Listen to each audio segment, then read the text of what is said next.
सृष्टि ने उसको ये क्षमता दी है कि वो अपने से उत्पत्ति कर सकती है, और जो उत्पत्ति कर सकता है वो विनाश भी कर सकता है। How do you define a mature woman? Like she needs to be emotionally intelligent, sort of? Exactly औरत खराब कब होती है? I just want to stick to that. आप एक लालसा क्रिएट करते हैं दूसरे लोगों के मन में, सोशल कंपैरिजन चालू हो गया। जो चीज आपकी है नहीं, आप उस पर गर्व कैसे कर सकते? आदमी कर रहा है तो पता तो सबको होता है, अपने इनर का सबको पता है कि ये काम मुझसे गलत हो गया है। Women are more emotionally driven, वो चीज़ों के अंदर ज़्यादा इमोशनल इंटीमेसी को सर्च करती हैं या देखती हैं। प्रकृति ने आदमी और औरत को ऐसे ही बनाया है। अक्सर औरतें ऐसा समझती हैं कि अगर सब कुछ मेरा बच्चा मेरे हिसाब से चल रहा है, पति मेरे हिसाब से चल रहा है, घर की कामवाली मेरे हिसाब से चल रही है, तो मैं एक सफल औरत हूँ। नहीं, आपको मैनेजर होना चाहिए। ये आपने भ्रम तोड़ा है आज। महिला तो सब है, औरत कौन है? पैसा तो आप तब भी रिकवर कर लेंगे, लेकिन अगर आपने शरीर अपना किसी को दे दिया तो आप जो कुंठित होंगे, आप जो अंदर मरेंगे ना, कोई आपको बचा नहीं पाएगा। अगर मुझे कभी मौका मिले इंडियन पॉलिटिकल सिस्टम में कुछ करने का, तो मैं ये ज़रूरी कर दूँ कि हर बच्ची जो किसी भी आर्थिक परिवेश में पैदा हो रही है, इंश्योर किया जाए सरकारी तौर पे कि 12वीं तक की उसकी पढ़ाई निश्चित रूप से होनी ही चाहिए। बिल्कुल। हम लोगों ने दो कहावतें सुनी है। पहली कहावत ये है कि औरत ही औरत की दुश्मन होती है, और दूसरी कहावत ये है कि औरत ही औरत का दर्द समझती है या औरत का दुख समझती है। ठीक है। ये दोनों सिचुएशंस, दोनों ही स्टेटमेंट इतनी ज़्यादा कन्फ्लिक्टिंग है कि मैं अगर आपका दुख समझ रही हूँ तो फिर मैं कैसे आपकी दुश्मन हुई? श्रृंगार करती हुई महिलाओं से बहुत अच्छी महिलाएं होती हैं संघर्ष करती हुई।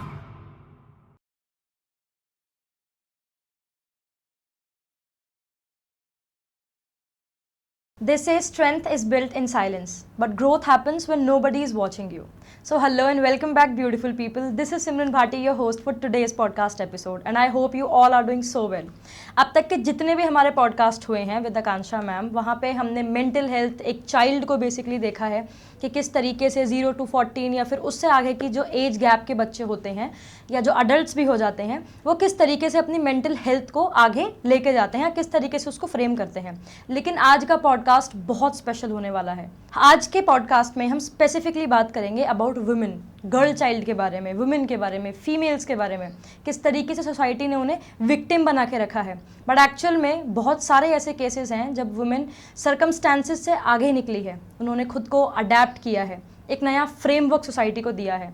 और इसी चीज़ को आज डिफाइन करने और हमें गाइड करने इस कॉन्वर्सेशन में हमारे साथ हैं हमारी guest, who is miss Akanksha Saxena ma'am. Who is her? You already know about her, but let me give a very brief introduction of her because she has done a lot of roles altogether. So she is a mental health counselor and educator. She is somebody who has represented our nation, India, internationally, along with which she has over 15 years of rich experience in multidisciplinary fields. So welcome, ma'am. It's actually an honor to have you. Thank you so much Simran. और मुझे ऐसा लगता है कि अनुभव वही है जो समाज को कुछ दे पाए। बिल्कुल। और मेंटल हेल्थ की फील्ड में जब हम बात करते हैं तो मुझे बहुत खुशी होगी कि इस पॉडकास्ट में हम उन चीज़ों पर बात कर पाएँ जो हैं, दिखती हैं लेकिन महसूस नहीं की जाती है। True. है ना? तो it is an honour for me कि इस मुद्दे पर हम बात करने वाले हैं। Exactly. लेट्स एक्सप्लोर क्या करने वाले हैं। लेट्स एक्सप्लोर कि क्या करने वाले हैं। आई एम श्योर बहुत अच्छा करने वाले हैं। तो मैम सबसे पहला तो 15 इयर्स का एक्सपीरियंस, मतलब हाउ वुड आई से दिस, एक लड़की 15 इयर्स की सोचती है कि मैंने क्या कर लिया है ऑलरेडी, उतना तो आपको एक्सपीरियंस ही है। तो इस 15, मेरा पहला सवाल ही ये है कि इस 15 इयर्स के एक्सपीरियंस में आपने क्या देखा है कि वुमेन इन ऐसी प्रॉब्लम्स को फेस करती है जो शायद जिनके बारे में लोगों को पता ही नहीं है कि ये भी वुमेन को होती हैं, या शायद कभी कभी वुमेन को खुद पता नहीं होता कि ये चीज़ भी मेरे साथ में हो रही है। तो आपके इस रिच एक्सपीरियंस में कौन कौन से ऐसे फेजेस हैं या कौन कौन सी ऐसी चीज़ें हैं जो आपने देखी हैं कि वुमेन शायद इनसे मतलब लड़ाई करती है? एग्जैक्टली। तो अगर आप भारतीय समाज की बात करें तो मेरा जन्म भी इंडिया में हुआ। मैं इधर ही एक मिडिल क्लास फैमिली में पैदा हुई और एक सरकारी स्कूल में पढ़ी। पढ़ाई के वक्त घर में, परिवार में, जब आप अपने दूसरे भाई बहनों के साथ बड़े हो रहे होते हो, आप कैसे दिखते हो, आप कैसे बात करते हो, आपकी पर्सनैलिटी कैसी है, दैट मैटर्स, राइट? आप स्कूल में कैसा परफॉर्म करते हो, आपके टीचर्स आपको कितना प्यार करते हैं। फिर एक वक्त आते आते जब आपने अपनी एक आइडेंटिटी बनाई होती है कि आप पढ़ने में कैसे हैं, आपका सोशल स्किल्स कैसा है, आप लोगों के साथ बिहेव कैसे करते हैं, और उसके आधार पर आपकी मन में अपनी एक आइडेंटिटी होती है, एक पोटेंशियल होता है जो आप महसूस करते हैं, Exactly. बट एक पोटेंशियल होता है जो आपका परिवार आपके प्रति महसूस करता है, एक पोटेंशियल होता है जो समाज आपके प्रति महसूस करता है। उन सबसे निकलते हुए ये जो लाइफ और डेथ है ना, ये एक जर्नी है। और मुझे लगता है अगर आप एक फीमेल हैं, अगर आपने एक स्त्री के रूप में अपने आप को निखरते हुए देखना है तो आपको लुक बैक करना चाहिए। तो आप जैसे मुझे पर्सनली पूछ रहे हो कि 15 साल के एक्सपीरियंस में मैंने क्या पाया, तो मुझे लगता है कि हम बड़े संघर्षों से निकल के आते हैं। और ऐसा नहीं है कि हर औरत संघर्ष से निकलती है, कुछ पापा की परी भी होती है, कुछ को सब कुछ बहुत आराम से भी मिल गया मिल होता जाता है जी। लेकिन एक स्त्री और एक औरत, जब ये दो शब्द कहे जाते हैं ना, और जब किसी की सुंदरता का एहसास उसकी शारीरिक सुंदरता से नहीं, उसकी मन की सुंदरता से दिखाया जाए, उसकी नॉलेज से दिखाया जाए, उसका जीवन को हैंडल करने के तरीकों से दिखाया जाए, तो समाज में जो स्थायित्व आता है वो सुपर वंडरफुल होता है। तो मुझे ऐसा लगता है कि हम जिस तरीके के देश में रहते हैं, आज भी यहाँ पर बेटी बचाओ बेटी पढ़ाओ की बातें होती हैं। हाँ, ऐसे स्लोगन्स बहुत यूज होते हैं। अभी भी ऐसे बहुत सारे न्यूज़ आती हैं जिसमें दिखाया जाता है कि औरत विक्टिमाइज हो गई। बहुत कम ऐसे वो हैं जिसमें औरत ने आदमी को विक्टिमाइज किया हो। हाँ। फिलहाल हमारा कंसर्न ये नहीं है कि आदमी औरत को प्रताड़ित कर रहा है या औरत आदमी को प्रताड़ित कर रही है। औरत खुद प्रताड़ित है, वो हमारा कंसर्न है। सबसे बड़ी बात ये है कि आप ये देखिए कि जैसे हमारे जो बहुत पुराने विद्वान लोग हैं वो क्या कहते थे कि अगर एक घर की औरत पढ़ी लिखी है, समझदार है, उसका डिसीजन मेकिंग अच्छा है, तो 7 जनरेशन सफल हो गई है ना। ट्रू। तो आप सोचो किसी भी नेशन की सफलता की पूरी जिम्मेदारी किसके ऊपर है? टेक्निकली देखे तो ऑफ कोर्स वुमेन के ऊपर है ना। तो अगर घर की औरत पढ़ी लिखी, समझदार, अच्छे डिसीजन मेकिंग, तो वो समाज के लिए नागरिक तैयार कर रही है। किसी भी बच्चे की पहली प्राथमिक पाठशाला क्या है? उसका परिवार। अगर और फिर हमने जैसे पिछले पॉडकास्ट में बात की कि आप अपने 20-21 साल पर एक व्यक्तित्व के तौर पे इस समाज में जो आप एक व्यक्तित्व के तौर पे आते हो, उसमें आपका परिवार झलकता है। आप कैसी बातें करते हैं, आप कैसे लोगों के साथ इंटरैक्ट करते हैं, आप समाज में क्या देते हैं, क्या लेते हैं, किस तरह से आप लोगों के साथ अपनी पब्लिक डीलिंग करते हैं, पर्सनल डीलिंग करते हैं, किस तरीके के नागरिक आप हैं, उसकी सारी जड़ें आपके बिल्कुल बचपन में वो जो 7 साल की पेरेंटिंग है उसमें छुपी हुई है। और उसमें एक बड़ा मेजर रोल है एक माँ का। तो अगर जैसे हम उसकी डाकू अंगुलीमार की बात करें, तो वो डाकू बना ही इसीलिए क्योंकि जब पहली बार पेंसिल चोरी करके लाया था तो माँ ने डांटा नहीं, शाबाशी दी थी। तो वो पेंसिल से कब उंगलियां कटने लगी, इसका सफ़र बिल्कुल वहीं से शुरू हुआ। तो आप ये समझने की कोशिश करें, जो मेरा 15 साल का एक्सपीरियंस है वो ये कहता है कि कई बार औरत खुद कितना जूझ रही है परिवार में, बच्चों में, संबंधों में। मुश्किल से तो पढ़ लिख के ऊपर तक पहुंच पाई, अपने हिसाब का प्रोफेशन चूज़ करने की उसको फ्रीडम थी नहीं थी, कई बार उसने कोशिश की वो कर पाए जो करना चाहती है, लेकिन समाज ने, परिवार ने उसको कम आंक लिया, या फिर अपनी लिमिटेशन बता के बोला नहीं तुमको ये नहीं, तुमको ये करना है। Exactly. तो उसने अपने आप को पीछे रख लिया। फिर परिवार में गए, शादी हुई, नए परिवार, नए कस्टम, नए रूल्स रेगुलेशन। फिर उसने जो इतने साल सीखा अपने घर में, क्योंकि इसकी तो कोई ट्रेनिंग नहीं है ना। हाँ, है ना। आप केवल लड़का देखते हैं, परिवार देखते हैं, शादी कर देते हैं। माँ बाप क्या देखते हैं? फाइनेंशियल सिक्योरिटी और सोशल सिक्योरिटी, बस। लेकिन इमोशनल सिक्योरिटी की तो कोई बात ही नहीं करता। कोई नहीं करता। कोई यही नहीं देखता मैं जिस मानसिक स्तर की लड़की को जिस परिवार में भेज रही हूँ या भेज रहा हूँ, उस परिवार के लोगों का मानसिक स्तर, उनका समाज, उनका सोशल लेवल ऑफ थिंकिंग क्या है। तो अगर ये बहुत श्रेष्ठ हुआ और ये बहुत कम हुआ तो उसको वहाँ भी स्ट्रगल करना पड़ेगा। कॉन्फ्लिक्ट होगा डेफिनेटली होगा। बिल्कुल होगा। और फिर कब धीरे धीरे करके सबकी जिम्मेदारियों को पूरा करते करते वो जो एक औरत इमोशनली ओवरबर्डन हो जाती है। और मैं नहीं कह रही, ये डेटा कहता है more than 70% of females are under stress, under anxiety. और हम जिसे कहते हैं ना, अपनी माँओं को कह देते थे हम, मेरी तो फिलहाल माँ नहीं है, लेकिन हम जब थी तब मैं उनसे कहती आप बेवजह चिंता करती रहती हो। आज मैं इस बात को समझती हूँ कि हर वो औरत स्पेसिफिकली जो घर में रह रही है, कहीं ना कहीं मानसिक स्तर पर जूझती है। कई चीज़ें इतनी कॉन्फ्लिक्ट करती है, परिवार को संभालना, बच्चों को संभालना, समाज की जिम्मेदारियों को संभालना। क्या हम उस औरत के बारे में सोच पा रहे हैं जो इन सब को हैंडल करते करते वो कौन है, उसका अस्तित्व क्या है, वो क्या चाहती है, उसकी एस्पिरेशन क्या है। कई बार एक सामान्य से दिखने वाली औरत अपने बच्चे और अपने पति के टाइम को लेकर ही मेंटल स्ट्रेस में चली जाती है कि कोई मुझसे बात करने वाला नहीं है, उसके जीवन में एक हॉलो है और उसको लगता है कि मैंने तो अपना पूरा जीवन समर्पित कर दिया इन लोगों को, सब पढ़ लिख के बाहर निकल गए, पति भी बाहर जा रहा है, जो वर्किंग वुमेन है उनकी तो और सत्या पिटी हुई है। मतलब ये बिल्कुल वैसा है कि अगर मैं पर्सनली इसको ऐसा समझती हूँ, जो ट्रेडिशनल फैमिलीज होती हैं जिसमें आज भी इक्वालिटी कहा जाता है लेकिन होती नहीं है। हाँ. जैसे शादी के बाद बच्चे पैदा हुए, अब वो बच्चे पैदा होने के बाद उनको रेयर एंड केयर करने की जिम्मेदारी केवल औरत की है या घर में रहने वाले सभी लोगों की है? सभी लोगों की। आज मैं और आप यहाँ पर बैठे हुए हैं तो डेफिनेटली हमारे पीछे जो कई लोग हमसे जुड़े हुए हैं वो हमें सपोर्ट कर रहे हैं, तभी अपन इधर है। True, right? तो कौन अपने जीवन में कितना सफल है, कितना आगे बढ़ रहा है, अपनी चॉइसेस बना पा रहा है, नहीं बना पा रहा है, उसको कितने मौके हैं। फिर आप देखो, इंस्टा पे एक दुनिया में देखती हूँ और मुझे तो लगता है अगर हम सीखना चाहें तो हर चीज़ से सीख सकते हैं। तो जितनी भी वो रोने धोने वाली रील्स है उसमें औरत क्यों है हर जगह, आदमी क्यों नहीं है? हाँ, और आदमी जहाँ पर है उसने औरत को धोखे के रूप में दिखा रखा है। एग्जैक्टली, है ना? पॉइंट तो टू बी नोटेड, है ना?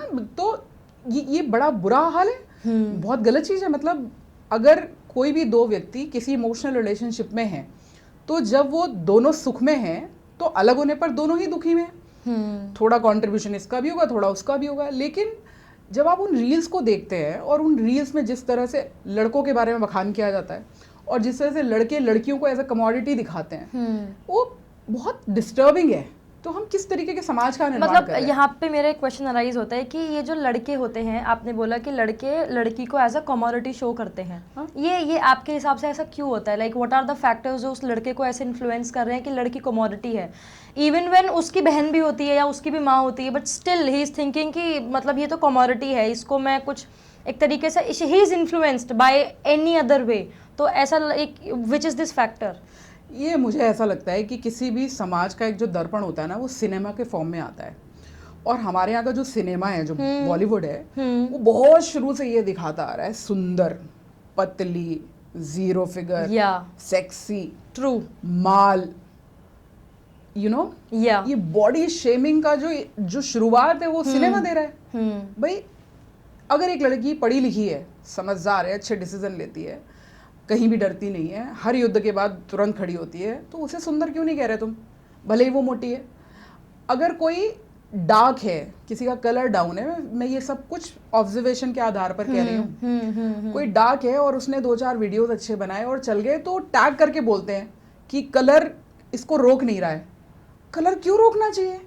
ईश्वर ने आपको काला या सफ़ेद बनाया है ना, इसमें हमारा तो कोई रोल ही नहीं है। ट्रू, है ना? जो चीज आपकी है नहीं, आप उस पर गर्व कैसे कर सकते हैं? True, this is so true, right? या अगर आप सुंदर हैं, आप बातें अच्छी करते हैं, आपकी आंखें अच्छी हैं, तो आई एम सॉरी, इसमें आपका कुछ नहीं है। मतलब do not take me otherwise. ये जो कमोडिटी जैसा सीन है ना, वो सिनेमाओं से आया है। ऐसा it's not even a compliment. अगर आपको कोई बोल रहा है you are so pretty, that's not a compliment any more. और वो जो सुंदर दिखने में जो कॉन्ट्रीब्यूशन है मेकअप का, जो कपड़ों का कंट्रीब्यूशन है, जो सैंडल्स का कंट्रीब्यूशन है, जो कॉन्फिडेंस का कंट्रीब्यूशन है, जो कॉन्फिडेंस का कंट्रीब्यूशन है, वो पूरी एक मार्केटिंग है। ट्रू। और मुझे इतना दुख है इस बात का कि कुछ इंस्टा पे या फिर आप सोशल मीडिया के डिफरेंट प्लेटफॉर्म्स पे आप देखते हैं कि कुछ लोगों ने इसको अपना प्रोफेशन बनाया हुआ है, जहाँ से वो कोलैबोरेट करते हैं कंपनीज के साथ, ब्रांड्स के साथ, फिर अच्छे कपड़े पहन के आप एक लालसा क्रिएट करते हैं दूसरे लोगों के मन में। सोशल कंपैरिजन चालू हो गया कि ये कर सकता है, मैं नहीं कर सकती, और यार इतने महंगे कपड़े कैसे पहन सकता है? अरे तुमको नहीं पता, वो कोलैबोरेशन का चक्कर है। कोई अपने घर में लाखों के कपड़े पहन के नहीं।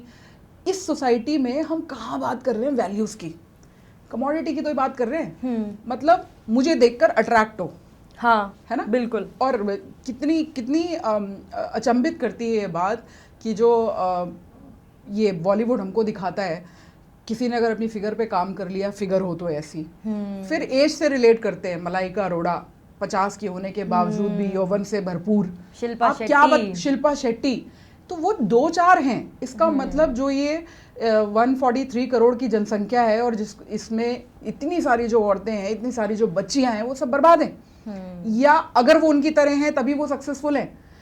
तो आप किस तरीके की सोसाइटी क्रिएट करके दिखाना चाहते हैं? तो मुझे लगता है सिनेमा से आता है पहले वो, बिल्कुल, और उसके बाद आप जिस चीज़ को लगातार अप्रिशिएट करना शुरू कर दें, वो जाके सोसाइटी के लिए एक रोल मॉडल बनना शुरू हो जाता है। सही गलत की तो बाद में बात करेंगे, है ना। बिल्कुल। और पूरा का पूरा इंडस्ट्री है, वो तो अपना माल बेच रहे हैं, लेकिन एक समाज की मानसिकता इनडायरेक्टली खराब होती चली जा रही है। फिर ऐसे गाने, उनका पिक्चराइजेशन, फिर अभी कल ही एक पॉडकास्ट में बात करी थी कि कुछ लोग अपनी सहजता में रहते हुए कुछ कंटेंट को क्रिएट करते हैं, उनको व्यूज़ नहीं मिलते। लेकिन कुछ लोग जो कपड़े कम कर देते हैं या फिर जो थोड़ा एक्सपोज करते हैं, उनके लाखों में, मिलियंस में उनके फॉलोअर्स हैं। तो हम क्या समझाना चाह रहे हैं? और ये चीज रेयर नहीं है। हाँ, ये चीज रेयर नहीं है, कॉमन हो चुकी है अभी, कॉमन नॉर्मल बन चुका है, ये बिल्कुल। सोसाइटी का नॉर्मल बन चुका है। तो कमोडिटी तो ही आप उसे ट्रीट कर रहे हो ना। एग्जैक्टली है ना, कि यार इसके तो बहुत चाहने वाले हैं, इसके तो बहुत चाहने वाले, कमोडिटी तो बना दिया आपने। मर्सिडीज के बहुत चाहने वाले हैं, क्वालिटी है उसमें। एग्जैक्टली, राइट, क्वालिटी है। मजा तो तब आए जैसे लक्ष्मीबाई थी या सरोजनी नायडू थी। ऐसे ऐसे व्यक्तित्व के बारे में क्यों नहीं बात होती है? You can only proud of something, जो चीज आपने एक्वायर की है, जो आपको मिली है, आप क्यों उस चीज पे प्राउड कर सकते हो? ये तो ईश्वर ने मतलब मुझे लगता है कि हम सच में कलयुग में हैं। लोग उन चीजों का गर्व बनाए बैठे हैं जो उन्होंने कभी क्रिएट नहीं करी। एग्जैक्टली, उनको या तो ईश्वर ने प्रदान कर दी या उनके परिवार ने प्रदान कर दी। जैसे अगर आज मैं 15 लाख की घड़ी पहन के बैठ जाऊं, तो वो 15 लाख की घड़ी मुझे मेरे पिता ने गिफ्ट की है, या मैंने कोई जमीन बेचकर वो जो मेरे पिता ने बनाई थी तब खरीदी है, या मैंने 15 साल मेहनत करके अपने आप को इस लायक बनाया है मैं 15 लाख की घड़ी पहन सकती हूँ, 15 लाख कमाऊं और फिर उसको खरीदूं। ट्रू, इस सब में अंतर है, बहुत अंतर है मुझे लगता है। और कमोडिटी वाली फिर बात कहूंगी कि लड़कियां, ऐसा एक सीन दिखाया जाता है, ऐसा पोस्ट किया जाता है कि लड़कियां लड़कों के पीछे पैसे के लिए भाग रही हैं। हाँ, गोल्ड डिगर डिगर यूज होता है। भाई आप, मुझे ये नहीं समझ में आता, कोई आपको डिग कर रहा है, आपको पता नहीं चलता है आपकी क्या मजबूरी होती है कि आप डिग हो जाते हैं। बिल्कुल। और जब ये एक फैशन चालू भी हुआ तो आपको उसे रोकना चाहिए ना, आप भी तो उसमें इन्वॉल्व हो रहे थे। लेकिन जब आपका इंटरेस्ट हिट होने लगा तब आपने उसे गोल्ड डिगर बता दिया। बिल्कुल। और ये कई रिश्तों में मैंने देखा है, मैं तो काउंसलिंग करती हूँ, इतनी बच्चियां आती हैं मेरे पास और वो इतनी घुटन महसूस करती है। मतलब इस बात का क्या मतलब है कि एक लड़की जो 17 साल की है वो 45 साल के आदमी के साथ एक अफेयर में है। पता है क्यों? क्योंकि वो 45 साल का जो आदमी है ना, वो उसको, उसकी समझ को समेट लेता है, उसको सुनता है, उसको वो धैर्य देता है, जो धैर्य एक 17 साल के लड़के में नहीं मिलेगा। तो आज आप देखो बहुत अलग तरीके के रेशियो चल रहे हैं। मतलब अभी पीछे भी एक केस आया था जिसमें एक लड़की ने सुसाइड कर लिया, और फिर पता चला जब उसके मेल्स वेल्स निकले तो पता चला वो किसी अराउंड 70 इयर्स के आदमी के साथ एंगेज थी। फिर कुछ इन्हीं कम्युनिकेशन में कुछ ब्लैकमेलिंग या फिर इमोशनल अटैचमेंट इतना हो गया। तो मुझे लगता है लड़कियों को बहुत इमोशनली स्ट्रांग करना चाहिए। एग्जैक्टली। जो ऐसे नहीं कर रही हैं और जो ऐसा कर भी रही हैं उनको समझाना चाहिए कि तुम्हारा अस्तित्व, तुम्हारा वैल्यू सिस्टम एक पूरी पीढ़ी को बनाता है। और इस तरीके के मतलब रिश्ते बनाओ, रिश्ते बनाने में कोई दिक्कत नहीं है, हम सब ह्यूमन बीइंग हैं और हर किसी को प्रेम करने का अधिकार है। बिल्कुल है, हर कोई किसी को भी। भाई आप फ्रीडम के साथ जब एक गार्डन में जाते हो, फूल देखते हो, आपको सुंदर लगता है, सुंदर को सुंदर ही कहोगे। एग्जैक्टली, है ना। सुंदरता को निहारना, उसको अप्रिशिएट करना गलत नहीं है, बिल्कुल नहीं है। लेकिन ये मुझे चाहिए, इसको तोड़ के लाना है, और अब इसको तोड़ के लाने के लिए मैं इसको पैसे का लालच दूंगा, या मैं इसको बताऊंगा कि मैं ही दुनिया में तुम्हारे लिए सर्वश्रेष्ठ आदमी हूँ। और हर इंसान प्यार का भूखा है। एग्जैक्टली। और जब तक आपकी मर्जी की तब तक आपने उस फूल के साथ खेला, उसके बाद जब आपका मन भर गया, अब आपको लगता है ये फूल मेरे किसी काम का नहीं रहा, तब आपने कह दिया फूल मेरे पास लालच से आया था। हाँ, बहुत अच्छा इशू एड्रेस हुआ है ना, मैंने तोड़ा नहीं था। बहुत मेंटल हेल्थ का शिकार होती है, और जो भी रिश्ता आप समाज से छुपा कर बनाएंगे उसमें आप कुंठित ही होंगे। फिर हमारे पास आते हैं केसेस, बहुत सारी लड़कियां मैं देखती हूँ, और फिर मैं ऐसा महसूस करती हूँ, ये पॉडकास्ट का ये एम ही यही है कि मुझे ऐसा लगता है माँ बाप को बहुत सजग होके अपनी बच्चियों से बात करनी चाहिए, उनको इमोशनली स्ट्रॉन्ग बनाना चाहिए, उनको ये बताना चाहिए कि एक वैल्यू सिस्टम होगा, कुछ वैल्यूज़ होंगी जिनके नीचे जाके बात नहीं करनी है। लोगों से बात करो, उनसे मिलो जुलो, उनको समझो, लेकिन अपने फाइनेंस और अपना शरीर ये किसी को मत दो। ये बहुत बड़ी बात है। लड़कियां किसी से भी बात करें, किसी के साथ भी रिलेशनशिप में जाएं, लेकिन अपनी एक गरिमा बनाए रखें, अपनी एक बाउंड्री बनाए रखें। ना तो अपना फाइनेंस किसी भी व्यक्ति के हाथ में दे और ना अपना शरीर किसी के भी व्यक्ति के हाथ में दे। बिल्कुल। पैसा तो आप तब भी रिकवर कर लेंगे, लेकिन अगर आपने शरीर अपना किसी को दे दिया तो आप जो कुंठित होंगे, आप जो अंदर मरेंगे ना, कोई आपको बचा नहीं पाएगा। तो जब तक आप एक कमिटेड रिलेशनशिप में ना हो, आपके कमिटमेंट की कोई भी डेफिनेशन हो सकती है, मेरा उससे कोई परहेज नहीं है, लेकिन जब तक आप बिल्कुल 100% श्योर ना हो जाए कि यही वो व्यक्ति है जिसके साथ आपको जीवन जीना है, तब तक अपना शरीर किसी को ना सौंपें। ये मैं बहुत स्ट्रांगली कह रही हूँ। माँ बाप को अपने बच्चियों से इस पर खुलकर बात करनी चाहिए। अगर ये बातें होंगी तो बच्चों के मन का डर खत्म होगा। Exactly. डर खत्म होगा तो वो किसी भी ऐसे रिश्ते में नहीं जाएंगे जहाँ लोग उनके डर का फ़ायदा उठाएं। और अगर डर का फ़ायदा नहीं उठा पाएंगे तो कितने सारे मेंटल हेल्थ के इश्यूज बच जाएंगे। और ये जो हमारे दिमाग के अंदर चलता है ना, वो हमारे फिर शरीर पे दिखता है। हमारी प्रोडक्टिविटी लूज होती है। जो दिमाग इतना केपेबल है, मतलब आप साइंस, न्यूरो साइंस की बात करें तो लड़कियां मल्टीटास्किंग में परफेक्ट है। ट्रू है ना? ये नेचुरल है उनके अंदर। भाई एक औरत एक तरफ वर्किंग भी है, बच्चा भी पाल रही है, घर के भी काम कर रही है, ड्राइव भी कर रही है, मल्टीटास्कर है। True. आदमी को न्यूरोलॉजिकली वो मोनोटास्क, एक बार में एक ही, जैसे उस पर प्रेशर, यार मुझे मत बताओ, है ना, focused on one thing. Exactly. और वो बहुत अच्छा करते हैं एक ही डायरेक्शन में। Exactly. तो प्रकृति ने आदमी और औरत को ऐसे ही बनाया है। मुझे ऐसा लगता है बढ़ती उम्र में जब बच्चा 8th 9th में, स्पेशली लड़कियों की बात कर रही हूँ मैं यहाँ पर, माँ बाप को, कोई भी व्यक्ति जो उनके इनर सोशल सर्कल में आता है, उसको रिलेशनशिप के लिए बहुत बिठा के अच्छी समझ सोच देनी चाहिए, इतना कॉन्फिडेंस क्रिएट करना चाहिए। और मैं हर बार इसको कहती हूँ कि लड़कियों को, स्पेशली लड़कियों को, घर में इतना प्यार मिलना चाहिए, इतना ट्रस्ट मिलना चाहिए कि ये प्यार और ट्रस्ट के लिए वो घर से बाहर ना जाए। क्योंकि जब वो इस ज़रूरत को पूरा करने के लिए घर से बाहर जाएंगी तो गलत हाथों में वो गलत हाथों में पड़ जाती हैं। ट्रू। और फिर उनकी इस कमी का फ़ायदा, उनके डर का फ़ायदा उनको ब्लैकमेल करके, उनको फाइनेंशियली एक्सटॉर्ट करके, उनको फिजिकली एक्सटॉर्ट करके लोग उठाते हैं। और बाद में वही लोग इन्हीं बच्चियों को, इन्हीं महिलाओं को, इन्हीं लोगों को गोल्ड डिगर बता के साइड कर देते हैं। ट्रू। और क्योंकि आप तो जब शुरुआत में किसी रिलेशनशिप में गए थे, आप तो सिक्योरिटी, सेफ्टी और उस हैप्पीनेस के लिए गए थे जो आप घर में नहीं ले पा रहे थे। Exactly. अब आप किससे शिकायत करोगे? ट्रू। राइट। और यही जो मानसिक कुंठा है, वो अभी जो आदमी बहुत अच्छे प्रोफेशन में जा सकता था, अच्छी पढ़ाई कर सकता था, अच्छे बच्चे पाल सकता था, वो कुड़ रहा है। उसकी मेंटल हेल्थ कॉम्प्रोमाइज हो गई। अच्छा, डोंट यू थिंक कि इस चीज़ का असर मेन पे भी पड़ता है? बिल्कुल पड़ता है। देन मतलब दिस इज़ सो वियर्ड। अगर इस सेम चीज़ का, अभी या तो हम लोग ये चीज़ बोल सकते हैं कि इमोशनल हेल्थ वुमेन ज़्यादा उस पर टिल्ट रहती हैं, क्योंकि अगर ऐसा कुछ आदमी कर रहा है तो पता तो सबको होता है, अपने इनर का सबको पता है कि ये काम मुझसे गलत हो गया है। हाँ। ये काम मैंने कर दिया है, और अंदर ही अंदर वो घुटेगा, वो रिग्रेट करेगा। जितना मैं मेल कम्युनिटी को, not male community I would say, जितना मैं मेल जेंडर को बेसिकली अब तक समझ पाई हूँ, वो ये है दैट उनका जो ईगो है वो थोड़ा फ्रजाइल है। I can say that, maybe I am wrong.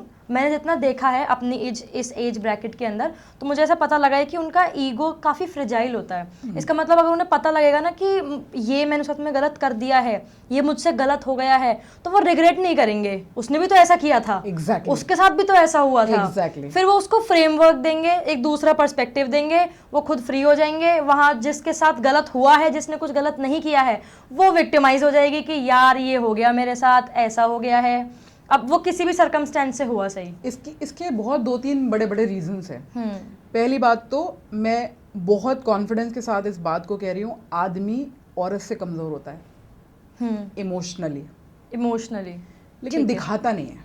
Exactly, this is the main issue. क्योंकि हमारी सोसाइटी ने शुरू से ही आदमी को स्ट्रॉन्ग वाले फ्रेम में रखा हुआ है। हाँ, हमारी सोसाइटी ये बताती है आदमी नहीं रो सकता। Is it due to cinema also? It is due to cinema. कितना % आप फैक्टर बोलेंगे? मैं कहती हूँ कि सीखने के 2-3 मोटे मोटे तरीके हैं। उसमें आती हैं किताबें, बिल्कुल, उसमें आते हैं आपके पर्सनल एक्सपीरियंसेस, और बहुत बड़ी भूमिका निभाता है सिनेमा। और सिनेमा ये दिखाता है कि आदमी हमेशा वो माचो वाली फिगर में रहता है। True, right. द सेवियर, वो कभी नीचे नहीं जाएगा, वो कभी लो फील नहीं करेगा। बिल्कुल, लो फील भी करेगा तो बताएगा नहीं। ठीक। अब इंडियन सोसाइटी की बात करते हैं। शुरू से ही आप कितना भी देख लो, मतलब मुझे ऐसा लगता है बस बहुत बहुत छोटा प्रपोर्शन है जिसमें एक परिवार में लड़के और लड़की की परवरिश एक साथ होती है। जैसे हम इंडिया की बात करें तो बहुत कम पॉपुलेशन है जो उस हायर लेवल क्लास पे चली गई है, जहाँ पर लोग बहुत अच्छा पैसा कमाते हैं, पढ़े लिखे हैं, और उनके लिए लड़के और लड़कियां बहुत फर्क नहीं है। लेकिन जहाँ पर जिस कंट्री में मोर than 70% is coming from the rural background, वहाँ आप देखो आज भी लड़के की प्रधानता ज़्यादा है। लड़के ने एक गलती करी तो उसे कहेंगे यार लड़का है, 4 और करेगा। लड़की ने कर दी तो उसको तुरंत दबा देते हैं, सप्रेस किया जाता है। शुरू से ही जो एक सप्रेशन चलता है ना, उसमें बच्चे लड़के जो होते हैं उनको शुरू से ही पता लगने लगता है कि मुझ में कुछ तो स्पेशल है। वो स्पेशल वो खोज नहीं पाते हैं, लेकिन उनको लगता है कुछ तो मेरा आदमी होना, मेरा लड़का होना अपने आप में एक एडवांटेज है। वो उसी एडवांटेज के साथ बड़े हो रहे हैं। फिर उनका रोल मॉडल कौन है? उनका पिता, उनका चाचा, उनका ताऊ। अगर वो गलत भी है तो वो उनका रोल मॉडल है, और सोसाइटी में ऐसे ही देखा जा रहा है। ट्रू। आदमी जो कहेगा वो ठीक होगा, आदमी जो डिसीजन लेगा। पितृसत्तात्मक परिवार है ना हमारे, तो सत्ता का फर्क पड़ता है। सत्ता कौन चला रहा है? पिता चला रहा है। अब कहाँ लिखा हुआ है कि ये स्टैंडर्ड वे ऑफ लिविंग है? कहीं तो नहीं लिखा हुआ। हर परिवार का अलग है। Exactly. है ना? जिस आदमी की डिसीजन मेकिंग बहुत अच्छी भी नहीं है, वो भी परिवार का पिता है और पिता ही परिवार चला रहा है। तो उम्र का बढ़ना और आदमी होना इस बात की गारंटी नहीं है कि वो समझदार ही है और वो सही ही है। Fact to be noted. Right. बिल्कुल। तो अब लड़का शुरू से रोल मॉडल के रूप में पिता को देख रहा है, समाज में आदमी की रोल को देख रहा है, फिर उसको रोना नहीं है। उसने जो डिसीजन ले लिया वो ईगो के साथ अटैच हो जाता है। अब अपने डिसीजन से उसे कई बार पता होता है कि मैं गलत कर रहा हूँ। बिल्कुल। लेकिन एक बार हम जो डिसीजन ले जाते हैं ना, फिर हमारा मान उसके साथ जुड़ जाता है। अब मैं पीछे कैसे कदम रख लूँ? राइट। ट्रू। औरतें सहनशील होती हैं, लड़कियां सहनशील होती हैं, टॉलरेंट होती हैं, करुणा से भरी हुई होती है।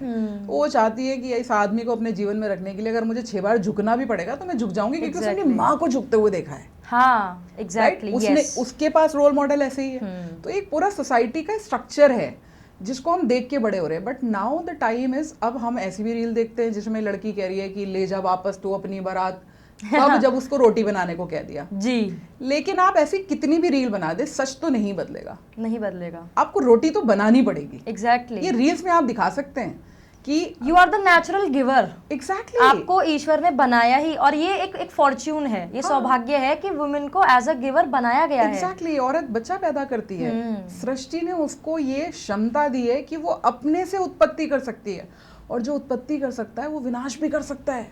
एग्जैक्टली।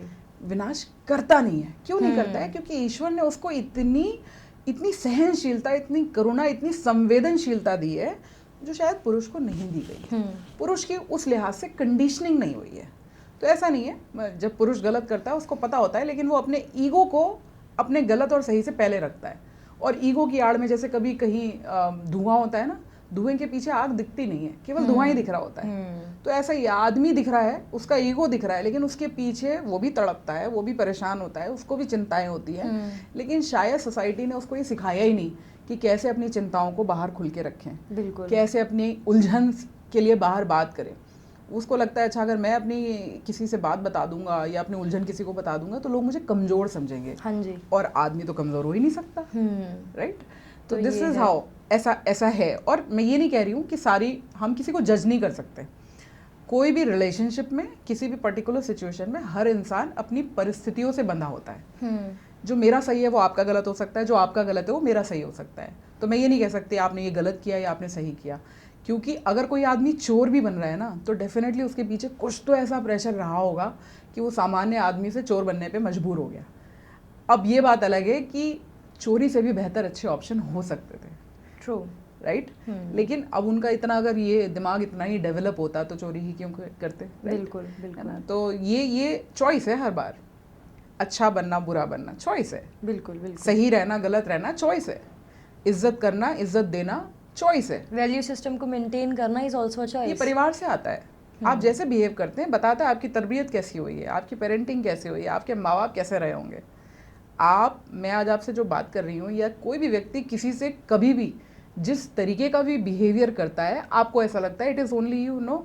जब आप बात कर रहे हैं, किसी के साथ मिल रहे हैं, आप ये बताते हैं कि आप किस तरीके के ख़ानदान से आते हैं, आप परेशानियों में कैसे बिहेव करते हैं, ये बताता है कि आपकी परवरिश कैसी हुई है, आप अच्छे बुरे वक्त में किस तरह से सिचुएशन को हैंडल करते हैं, किस तरह से हर व्यक्ति का सम्मान रखते हैं, कैसे बताते हैं। ये बताता है कि आपका पारिवारिक बैकग्राउंड और उन लोगों का बिहेवियर कैसा रहा होगा। True. तो आप अकेले नहीं चलते हैं, आपका परिवार हमेशा आपके साथ चलता है। हाँ, एग्जैक्टली, बिल्कुल बिल्कुल। अभी as long as I know you, तो आप फॉरेन कंट्रीज़ में भी रिसाइड हो चुकी, मतलब वहाँ पे भी रह चुकी हैं।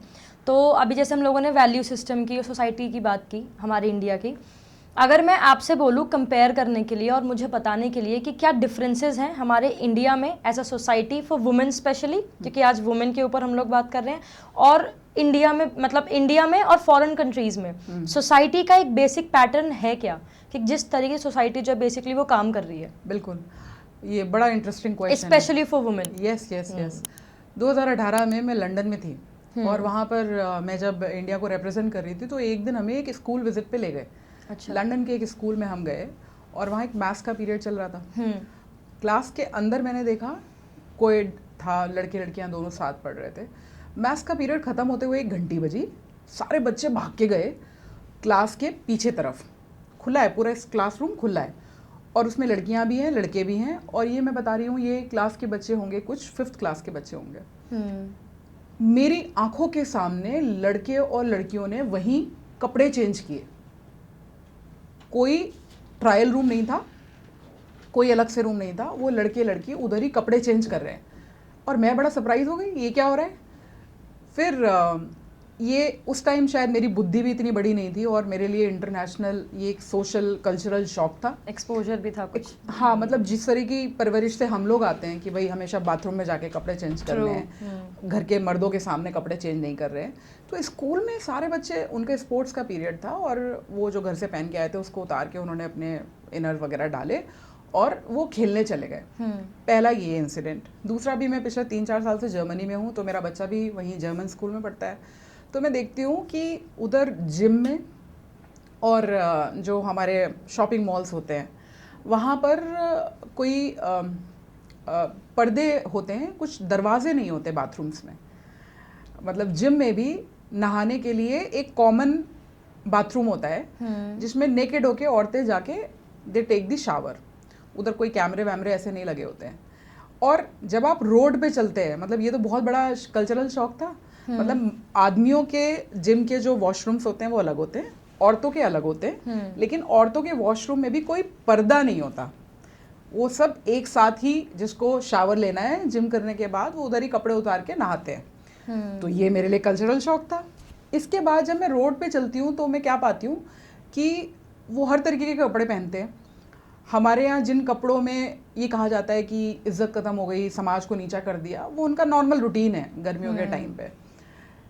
इस सारी चीज़ों में जब मैं बहुत स्टडी करने का मन करता है, देखती हूँ, ऑब्जर्वेशन करती हूँ, तो मुझे ये समझ में आया कि वो शरीर को केवल शरीर की तरह देखते हैं।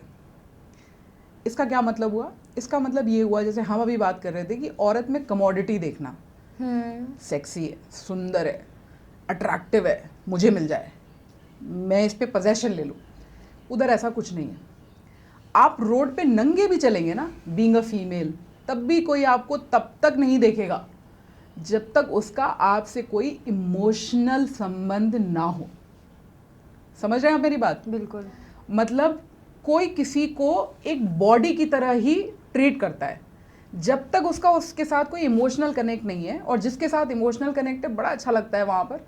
विदेशों में आप जाएं, आप पाएंगे, और ये मैंने जितने कंट्रीज़ घूमे मैंने वहाँ देखा, जो लोग भी एक कमिटेड रिलेशनशिप में है, वो किसी भी उम्र के हैं, हाथ पकड़ के ही चलते हैं, हाथ पकड़ के ही चलेंगे और किसी और की तरफ नहीं देखेंगे। वैल्यू सिस्टम है कि किसी भी व्यक्ति को उसके शरीर के लिए, उसके कपड़ों के लिए, उसके कलर के लिए जज ही नहीं करना है, नोटिस ही नहीं करना है।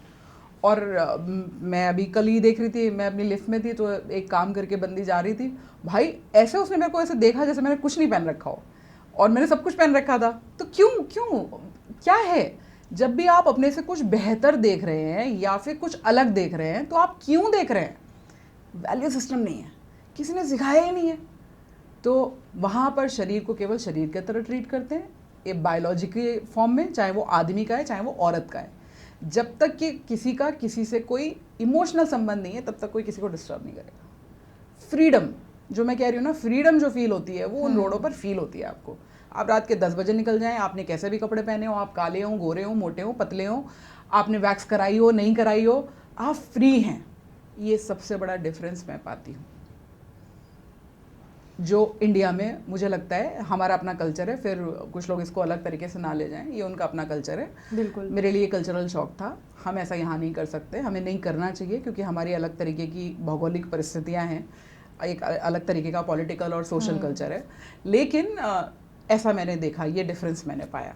अभी जैसे हमने मेल के फ्रजाइल ईगो की बात की है और एक मेल वाला जो ये एक पर्सपेक्टिव है इसको भी देख लिया है, तो एक लाइन है और बहुत से लोग शायद इस लाइन के इर्द गिर्द भी सोचते हैं और बहुत जगहों पे लाइन मैंने सुनी भी है कि there is a difference between a boy and a man. ठीक है, एक बॉय में और एक मैन में काफ़ी डिफरेंस होता है, लेकिन बहुत जगहों पे मैंने इस चीज़ पे कम लोगों का ध्यान देखा है about the perspective like on women and girl. जो लड़की है बेसिकली, गर्ल को अगर बेसिकली वुमेन बनना है, एक तो पहले मुझे इनके बीच में डिफरेंस समझना है कि आप एक लड़की को, अगर आपके सामने मैंने लड़की रख दी है, तो आप मेरे को ये क्या उसमें आप ऐसी चीज़ें देखेंगे जिसके बाद आप बोलेंगे कि ये तो अभी गर्ल है, ये वुमेन बनने के रास्ते पे है, या फिर ये तो बिल्कुल ही गर्ल है, ये वुमेन बन ही नहीं पाएगी, इसको बहुत लंबा समय लगने वाला है, या फिर she is a particular women और ये फैक्टर्स हैं जिनकी वजह से ये वुमेन बनी है। तो मुझे बेसिकली गर्ल और वुमेन इन दोनों के बीच में डिफरेंस समझना है, और अगर कोई लड़की वुमेन बनना चाहती है तो उसको क्या करना है वो मुझे जानना है। This is my question to you. बिल्कुल, बहुत बहुत बहुत अच्छा क्वेश्चन है, मज़ा आएगा इसको आंसर करने में। तो जब आपको ये डिफरेंशिएट करना है कि कोई लड़की है या औरत है, एग्जैक्टली। महिला और औरत में अंतर है। और वेट अ सेकंड, महिला और औरत में भी अंतर है? जी, ठीक है। महिला होना केवल एक जेंडर है, ठीक है। औरत एक वजन के साथ एक पर्सनैलिटी की बात हो रही है। एक औरत जो सहनशील है, जो सृष्टि का निर्माण करने की हिम्मत रखती है, जो समझदार है, जो संभालती है, जिसके व्यक्तित्व में एक भारीपन है, किरदार की बात है। महिला तो सब है, औरत कौन है? This is beautiful, right. अब बात करते हैं लड़की की और औरत की। तो लड़की, इस क्वेश्चन को आंसर करने के लिए आपको समझना पड़ेगा कि एक होती है हमारी मेंटल एज, एक होती है क्रोनोलॉजिकल एज, और एक होती है सोसाइटल एक्सपेक्टेशन एज। ओके, आपने यहाँ पे 3 एजेस बताई हैं हाँ। हमें। ठीक है। और एक और कॉन्सेप्ट समझेंगे, developmental task. Okay. Mental as क्या है कि 12 साल की उम्र पे मेरे दिमाग को ऐसा काम करना चाहिए, राइट। मतलब अगर कोई लड़की 21 साल की है या 22 साल की है, तो कहते हैं ना, तुम्हें तो ये आना चाहिए, तुम्हें तो ये कर लेना चाहिए, इतनी समझ तो तुम में होनी चाहिए। ये हो गई आपकी मेंटल एज। ठीक है। क्रोनोलॉजिकल एज क्या है? जो आपके बड़े होने से बढ़ रही है। मेंटल एज और क्रोनोलॉजिकल एज अगर दोनों एक दूसरे के साथ साथ चल रही हैं तो विकास सही चल रहा है। मतलब मैं हूँ भी 40 साल की, और मेरी मैच्योरिटी, मेरी डिसीजन मेकिंग भी 40 साल पर जैसी होनी चाहिए वैसी है। ठीक है। एक मैंने कहा सोसाइटल एक्सपेक्टेशन एज, जहाँ सोसाइटी आपसे एक्सपेक्ट करती है कि 21 साल के हो गए, अब शादी के बारे में सोचो। एग्जैक्टली। आप 35 तक नहीं सोच रहे, तो सोसाइटी के हिसाब से आप फेल हो गए। हाँ बिल्कुल, क्योंकि आप उनकी एक्सपेक्टेशन एज के हिसाब से उस काम को नहीं कर रहे हो।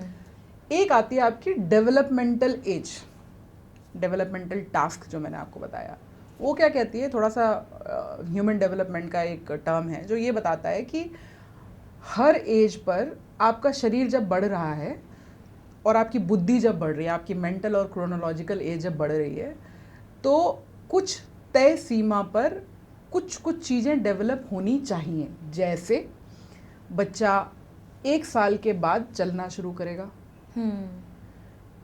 कोई ये नहीं कहेगा कि 6 महीने का बच्चा चलना शुरू करेगा। बिल्कुल। उसका डेवलपमेंटल टास्क है। अगर हर टास्क अपनी एज के हिसाब से पूरा हो रहा है तो इसके 2 साइन है कि ग्रोथ बढ़िया चल रही है, और दूसरा आगे आने वाले सभी डेवलपमेंटल टास्क अपने टाइम पर पूरे होंगे। एग्जाम्पल, अगर बच्चे को 1 साल में चलना आना चाहिए था और 2 साल में बोलना आना चाहिए था, लेकिन अगर उसे 1 साल पे चलने की जगह 2 साल पे चलना शुरू किया और 2.5 से 3 साल पे बोलना शुरू किया, तो मतलब वो अपने डेवलपमेंटल टास्क की एज से पीछे है। अब जो आपने बात कही लड़की की और औरत की, बिल्कुल, तो कुछ औरतें भी लड़की होती हैं। एग्जैक्टली। राइट? वाओ। कुछ पापा की परियां होती हैं, जो मैं बार बार इस बात को कहती हूँ, उम्र का बढ़ना और आपके जीवन में आपके रोलों का बदलना इस बात की कहीं पुष्टि नहीं करते कि आप समझदार होंगे या आप उस रोल के लायक हैं। समझ रहे हैं आप मेरी बात? बिल्कुल। और कोई लड़की लड़की ही है एट द एज ऑफ 25 और कोई औरत औरत ही है एट द एज ऑफ 40। इस सब में हम मोटे मोटे तौर पे एज को रखते हैं, लेकिन इसमें सबसे बड़ा रोल होता है कि हमारे चारों तरफ के जो लोग हैं वो हमें कैसे इन्फ्लुएंस करते हैं। जैसे एक लड़की की मैं बात करूं तो बहुत रफ फ्रेम में अगर मैं रख के देखूं, ऑलवेज इन डिमांडिंग समथिंग। पापा की परी, मुझे ये चाहिए, मैं ऐसा चाहती हूँ, अपने आप को हमेशा छोटा दिखाना और डिमांडिंग रहना जैसे वो इसको डिजर्व करते हैं। और एक बच्ची, एक लड़की और एक औरत का सबसे बड़ा डिफरेंस जो मुझे समझ में आता है, ये कंज्यूमर की तरह है और ये कंट्रीब्यूटर की तरह है। Wow, this is so beautiful put buy you, honestly. तो एक कंज्यूमर हमेशा क्या करता है? दे दो, दे दो, हाँ, दे दो। बिल्कुल। कंट्रीब्यूटर क्या करता है? ले लो, ये लो, ये लो, ये लो। तो अगर आपके माता पिता, आपका भाई, आपके रिश्तेदार, आपकी बड़ी बहनें, आपके बॉयफ्रेंड्स ने आपको ऐसे प्रोटेक्ट करके रखा हुआ है, तुझे जो चाहिए बस मुझे बता, पापा की परी बना के रखा हुआ है, नहीं तुम बस घर में रहो, बाकी डिसीजन मैं लूंगा, पैसा मैं खर्च करूंगा, कितना चाहिए बस मुझे इतना बताना, वो हमेशा लड़कियां ही बनी रहती हैं। और उनका दिमाग उनको कभी उस क्षमता से ऊपर बढ़ने के मौके ही नहीं देता। एक तो होता है मेरी अपनी इच्छा कि मैं इसी में खुश हूँ, भाई जब मेरे सारे काम पूरे हो रहे हैं तो मुझे क्या ज़रूरत है औरत बनने की, राइट? बिल्कुल भाई सिंपल सिंपल सा है ना, डिमांड एंड सप्लाई का गेम है। हम जो भी आज हैं अपनी परिस्थितियों के आधार पर हैं। बिल्कुल। कभी कभी आप 9 साल की बच्ची में भी इतनी मेच्योरिटी देखेंगे, हाँ, होती है, आपको आनंद आ जाएगा, आप कहेंगे वाह भाई। तो क्या ऐसा नहीं समझदारी है, है। वो अपनी परिस्थितियों के हिसाब से इस तरह से मेच्योर हो गए। तो कोई औरत लड़की होने की एज पर भी बन सकता है और कोई लड़की औरत होने की एज पर भी लड़की ही रह सकती है। एग्जैक्टली।